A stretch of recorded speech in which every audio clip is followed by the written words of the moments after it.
Hello friends, welcome to my channel heart touching story with Manu. आज की कहानी है कि भगवान बुद्ध ने कैसे एक छोटी सी गिलहरी से सीख लेकर अपने आत्मज्ञान की प्राप्ति की। भगवान बुद्ध जब अपना परिवार, सगे संबंधी, सुख सुविधाएं त्याग कर आत्मज्ञान की खोज में भटक रहे थे, उनके मस्तिष्क में विचारों की आंधियां आती, प्रश्न उमड़ते और वे उनका समाधान प्राप्त करने के लिए प्रयत्नशील रहते। वे आत्मज्ञान की प्राप्ति के लिए कई स्थानों का भ्रमण कर रहे थे, कठोर जीवन शैली का पालन कर रहे थे, कई कष्ट सहते हुए कठोर तप कर रहे थे, किंतु फिर भी आत्मज्ञान से वंचित थे। एक दिन एक वृक्ष के नीचे आसन जमाए वे गहन विचारों में लीन थे। धन, माया, मोह, संसार की समस्त सुख सुविधाओं के त्याग के बाद भी आत्मज्ञान प्राप्त न होने के कारण उनके हृदय में निराशा का संचार होने लगा था। निराशावश वे सोचने लगे कि प्रयासों में मैंने कोई कमी न की, फिर भी मुझे सफलता प्राप्त न हुई।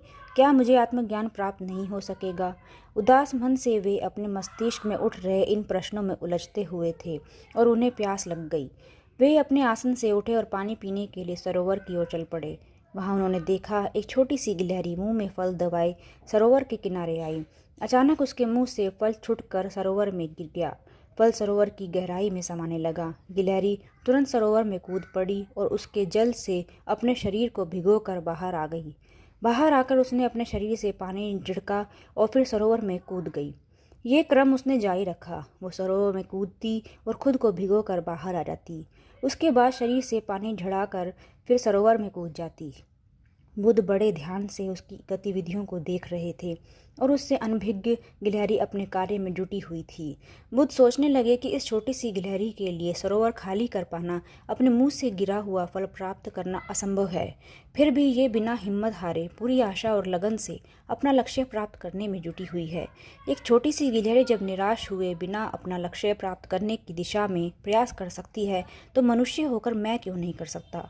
मैं क्यों निराशा के भंवर में डूब रहा हूँ? नहीं, मुझे निराशा त्याग कर पुनः आत्मज्ञान प्राप्ति की दिशा में प्रयासरत होना चाहिए। वे लौट गए और पुनः तप में लीन हो गए।